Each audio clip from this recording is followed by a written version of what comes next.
Using an automotive lift is a common task that trained automotive lift technicians perform numerous times every day. However, it's a critical task and should be done in a safe manner, employing the proper procedures. There are many hazards to be avoided to reduce the risk of damage to customer vehicles and injury or death to technicians. This video is an aid to point out some of the dangers involved and the proper procedures required to operate an automotive lift safely.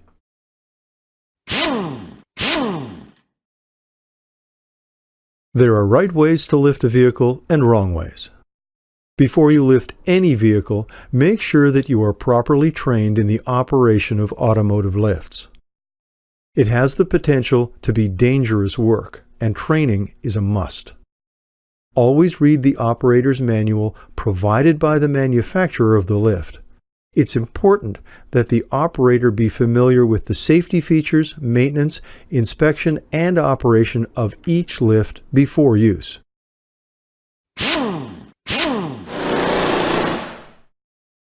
Check that your lift has been safely inspected by a qualified lift serviceman within the past year. Most automotive lift service companies affix a decal to the lift that states when the next inspection is due. Besides the all-important annual inspection, perform the periodic inspection and maintenance as stated by the manufacturer yourself. Put your safety in your hands. For example, make a daily examination of the cables and chains for wear, and ensure the safety latches are engaging and disengaging fully. If you're using a twin-post lift, check the operation of the arm restraints and make sure they disengage and engage fully. Once a month, torque anchors to manufacturer's specs. Check the hydraulic fluid. Check the torque of all fasteners. Check that the lift is equalized properly. On a twin-post lift, the locks should click simultaneously. Check hoses for cracks or chafing, and check the condition of the superstructure.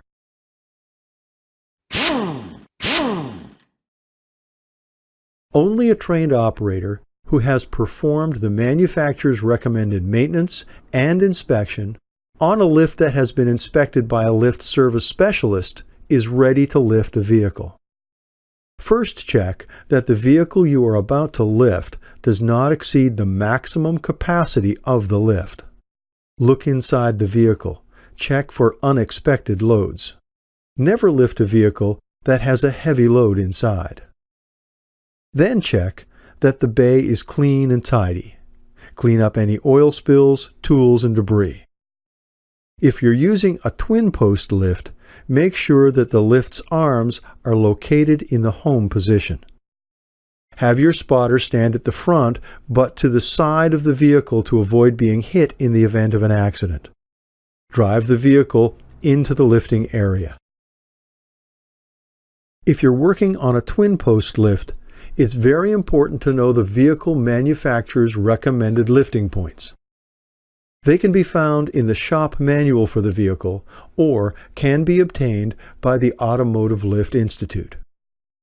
When using a twin-post lift, the vehicle's center of gravity or its balancing point is a great consideration. Typically, the center of gravity on a front-wheel drive car is located under the steering wheel. Yet, on a rear-wheel drive vehicle, its center of gravity is located under the front seat.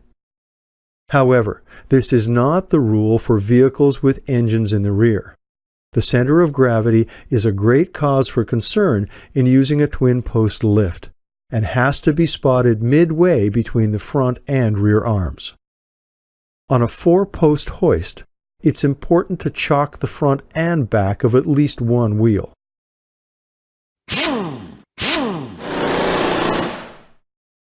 With the vehicle in position, you are now ready to lift. Activate the lift's ascend controls. The lift's controls are hold to run style or momentary, which means the action should stop when you let go of the button or valve. On a twin post hoist, raise the lift so that the pads are 1 inch from the vehicle's lifting points. Check the lifting points. If they're aligned, raise the lift until the vehicle is 1 foot from the ground. Recheck the lifting points.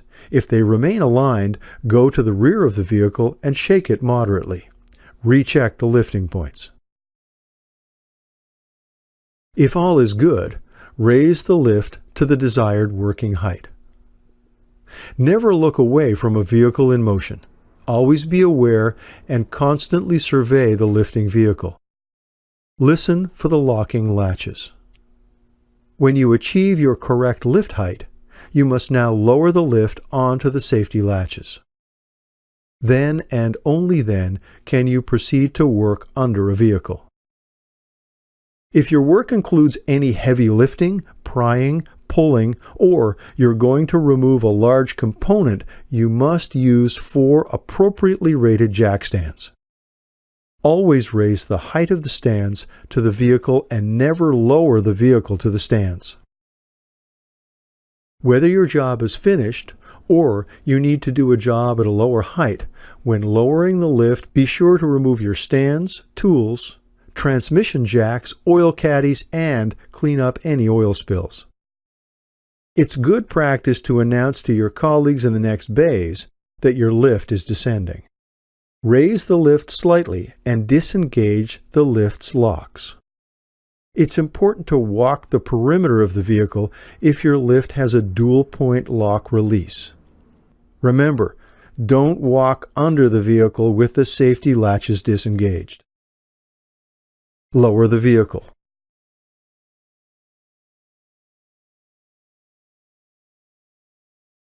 Return arms to the home position and drive out of the bay knowing the job was safely done.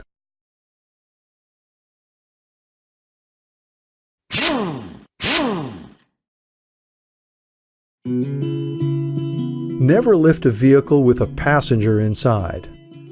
Never allow customers into your bay area. Never try to support a fallen vehicle. Clear the area and announce the danger to others. Never use a damaged lift. Never use less than 4 arms on a twin post lift to lift a vehicle. Never jury-rig the momentary controls or locking latches. Never use homemade adapters. Blocks of wood or bricks are not lift accessories. Never repair a lift yourself. In fact, tag out a lift that you suspect has a problem and do not use it until it has been looked at by a qualified factory-trained lift specialist. Remember, lifting a vehicle is a critical task and has the potential of danger. It should only be performed by a trained operator who uses care, consideration, and proper procedures associated with automotive lift safety. Be cautious and lift safe.